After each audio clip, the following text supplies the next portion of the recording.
बॉर्डरों पे लाखों किसान बैठे हैं। इन लाखों किसानों ने इस किसान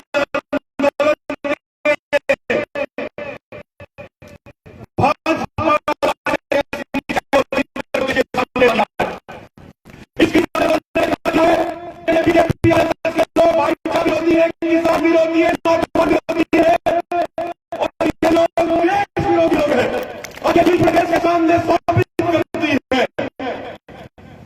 मेरे भाइयों, मोदी साहब जब प्रधानमंत्री बनने से पहले कहते थे तो कहते थे कि वो नौजवानों को 1 साल में 2 करोड़ रोजगार देंगे, लेकिन रोजगार देने की बात तो दूर, सिर्फ पिछले 1 साल में मोदी सरकार ने 12 करोड़ रोजगार खत्म कर दिए।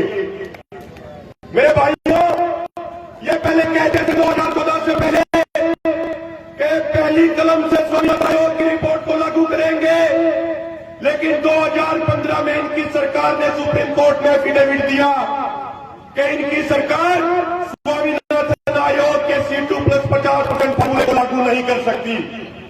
मेरे भाइयों, किसानों से पूछे बिना 3 काले कानून किसानों के ऊपर जबरदस्ती थोप दिए गए।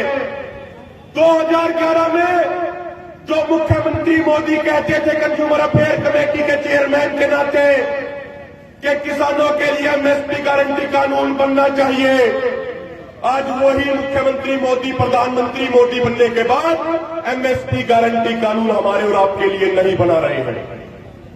साथियों, 2-3 बातें और समझने की है। आज इस आंदोलन ने हमारे पूरे किसान समाज को, हमारे 36 बिरादरी के भाईचारे को जाति और धर्म से ऊपर उठा के किसान और मजदूर के तौर पे एकजुट करने का काम किया है। मेरे भाइयों, आज हमारे अंदर कोई भी एक दूसरे को हिंदू और मुसलमान के तौर पे नहीं देखता, बल्कि सबसे पहले हम अपने आप को भारत के मजदूर और किसान के तौर पे देखते हैं। यह इस आंदोलन की सबसे बड़ी जीत है। साथियों, मैं एक छोटी सी बात आपसे पूछना चाहता हूं। हमारे बीच में आदरणीय गुरनाम सिंह चडूनी भी आए हैं, एक बार जोरदार तालियों से उनका स्वागत किया जाए। साथियों, मैं आपसे एक बात पूछना चाहता हूं।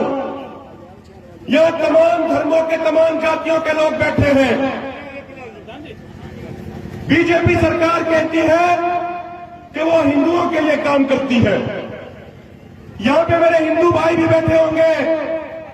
मेरे भाइयों, एक बात बताइए, जब पूरे देश के किसानों को फसलों का एमएसपी नहीं मिल रहा, तो इस तथाकथित और झूठी सरकार ने क्या हिंदुओं को अलग से एमएसपी दिया है क्या फसलों का? एक बार आप हाथ ऊपर करके बताइए, इस तथाकथित हिंदुओं की सरकार ने क्या हिंदुओं को अलग से एमएसपी दिया है क्या? इस तथाकथित हिंदुओं की सरकार ने क्या हिंदू नौजवानों को अलग से रोजगार दिए हैं क्या? हाथ ऊपर करके बताइए। और जो कुछ लोग मुसलमानों के नाम पे राजनीति करते हैं, मुसलमानों के नाम पे राजनीतिक पार्टी बनाते हैं, क्या उन्होंने एमएलए एमपी बनने के बाद क्या हमारे मुसलमान भाइयों को अलग से रोजगार दिए हैं क्या? हाथ ऊपर करके बताइए सारे भाइयों, दिए क्या उन्होंने? क्या उन्होंने आपकी फसलों के उचित मूल्य दिलवाने के लिए लड़ाई लड़ी है क्या? नहीं लड़ी है। मेरे भाइयों, ये राजनीतिक लोग हमें और आपको जाति और धर्म के नाम पे बांट के अपनी राजनीतिक रोटियां सेकते हैं और हमारे भोले लोग इनकी बातों के बहकावे में आ जाते हैं। साथियों, ये बीजेपी और आरएसएस वाले इस किसान कौम को ना तो जानते हैं और ना समझते हैं। ये किसान कौम वो कौम है, चाहे इतिहास उठा के देख लीजिए, ये किसान कौम वो कौम है, इस कौम को जितना दबाने का प्रयास किया गया, ये कौम 10 गुना ज्यादा ताकत लगा के सामने आई है और मुंह तोड़ जवाब देने का काम किया है। मेरे भाइयों, इस आंदोलन के दौरान कभी हमें आतंकवादी कहा गया, कभी खालिस्तानी कहा गया, कभी फॉरेन फंडिंग के आरोप लगाए गए, लेकिन हम एक बात कहना चाहते हैं, हमारा इतिहास उठा के देख लो, हमारा इतिहास सही से पढ़ के देख लो। ये किसान कौम गलत चीजों के सामने ना कभी सर झुकाती है और ना ही कभी सर झुकाएगी। यदि जरूरत पड़ी तो अपने भाईचारे के लिए, अपने समाज के लिए, अपने देश के लिए हम अपनी गर्दन कटाने के लिए तैयार हैं, लेकिन बीजेपी आरएसएस के सामने गर्दन कभी नहीं झुकाएंगे मेरे भाइयों। साथियों, एक अंतिम बात आपको कहना चाहता हूं। याद कीजिए 2013 को, याद कीजिए 2014 के लोकसभा चुनाव से पहले के समय को, जो पश्चिमी उत्तर प्रदेश का किसान के तौर पर एकजुट रहता था, उस किसान को हिंदू और मुसलमान के नाम पे बांट की लड़ाई कराई गई थी। और उसका नतीजा क्या था? उसका नतीजा आज तक हमारा समाज भुगत रहा है। हम किसान से बट गए थे और हम हिंदू और मुसलमान बन गए थे और एक दूसरे के खून के प्यासे हो गए थे। आज उसका नतीजा पूरा देश भुगत रहा है। 2013 के मुजफ्फरनगर दंगे के बाद ये लोग सत्ता में आ पाए थे। आज दोबारा से फिर से देश में दंगे करवाने की कोशिश बीजेपी आरएसएस द्वारा की जा रही है।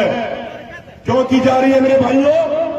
क्योंकि 2022 में उत्तर प्रदेश के चुनाव है।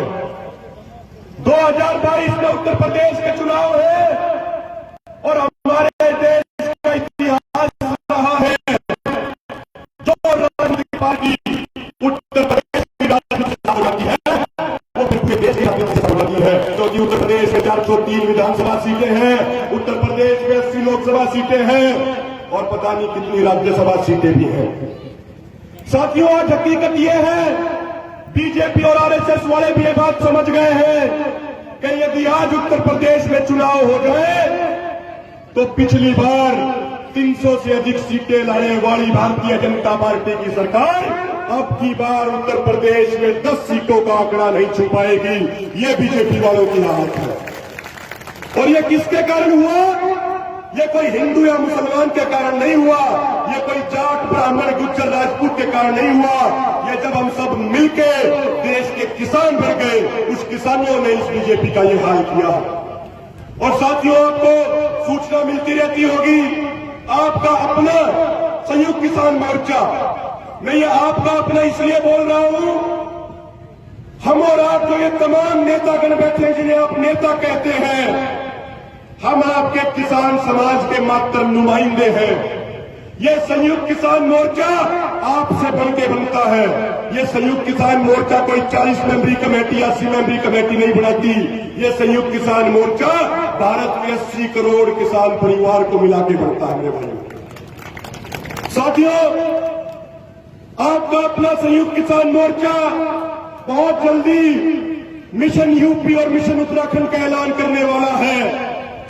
और जो उसमें हमारा लक्ष्य रहेगा, वो लक्ष्य ये नहीं है कि सिर्फ बीजेपी को हराना है, बीजेपी को हराना ही चाहिए, लेकिन हमारा लक्ष्य ये रहेगा कि गांव में बीजेपी वालों को वोट मांगने के लिए नहीं घुसने देंगे।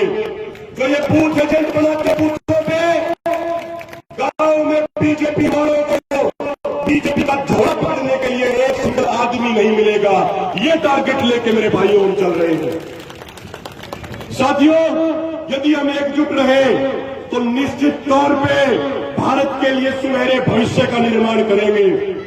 एक बात याद रखना कि जब जब हम बटे हैं, जब जब हम जाति और धर्म के नाम पे बटे हैं, तब तब हम पिटे हैं। और जब जब हम जाति और धर्म से ऊपर उठ के एकजुट हो गए तो हमने बड़े बड़े तानाशाहों को सबक सिखाने का काम किया है। और आपकी एकता देख के अंत में 2 लाइनें बोल के अपनी वाणी को विराम दूंगा मेरे भाइयों। एक बात ये बता दो कि अगर मिशन यूपी और उत्तराखंड के तहत संयुक्त किसान मोर्चा आप सबकी जिम्मेदारी लगाएगा तो संयुक्त किसान मोर्चा के आदेश पे यूपी में जाने के लिए कौन कौन से भाई तैयार है? एक बार हाथ ऊपर करके बता दो सारे भाई। ये पिछले वाले भाई तैयार नहीं है क्या? ये भी बता दो एक बार। सारे पीछे जो खड़े हैं सारे तैयार हैं। साथियों, आपकी एकजुटता, आपकी शांति, आपका जज्बा देख के कुछ लाइनें याद आती हैं। कि आहटें फिर से आने लगी है, आहटें फिर से आने लगी है, कोशिशें सुगबुगाने लगी है, कोई आवाज देने लगा है, चुप्पियां भी गुनगुनाने लगी है। कोई हलचल है समंदर के तल में, कोई हलचल है समंदर के तल में, ये बड़ी बड़ी कश्तियां भी डगमगाने लगी है। देखना एक आंधी उठेगी, चींटियां घर बनाने लगी है। और ये आंधी जो होगी, ये आंधी भारत के किसान मजदूर समाज की होगी। और इस आंधी में जो एक किसानों की आंधी चल रही है, इसमें मोदी सरकार तो क्या चीज है, इसमें बड़े बड़े तानाशाहों के तंबू खड़ गए थे और आगे भी उखाड़ देंगे। बस आप इसी तरीके से एकजुटता बना के रखिए। अंत में कुछ नारे लगा दीजिए, दोनों हाथ ऊपर करके नारे लगाएंगे। जिसकी नसों में किसान का खून है, जिसकी नसों में जमींदार का खून है, जो जमींदार के खेत की रोटी खाता है, सिर्फ वो नारे लगाएगा भाई। और जिसकी रगों में जमींदार का खून नहीं है भाई, उसकी सारी बात पहले ही माफ कर दी है। तो एक बार दोनों हाथ ऊपर करके नारे लगाएंगे जोरदार तरीके से, ताकि दिल्ली में बैठे तानाशाहों के कानों के पर्दे फट जाने चाहिए। किसान एकता जिंदाबाद, मोदी सरकार मुर्दाबाद, खट्टर सरकार मुर्दाबाद, हमारा भाईचारा जिंदाबाद, छत्तीस बिरादरी का भाईचारा जिंदाबाद। मैं एक बात कहूंगा, हिंदू मुस्लिम सिख ईसाई, आपने कहना है लड़के लेंगे पाई पाई। हिंदू मुस्लिम सिख ईसाई, बहुत बहुत धन्यवाद। और जो पूरी जो आयोजक कमेटी है, इस आयोजक कमेटी का बहुत बहुत धन्यवाद करता हूं। आप सबका बहुत बहुत धन्यवाद करता हूं, जो इतनी गर्मी होने के बावजूद इतनी बड़ी संख्या में आपने यहां रह गए, हमें सुना है। यदि कोई गुस्ताखी हो गई हो, कोई गलत शब्द निकल गया हो, तो अपना छोटा भाई अपना बेटा मान के माफ कर देना। आप सबको हाथ जोड़ के राम राम सलाम।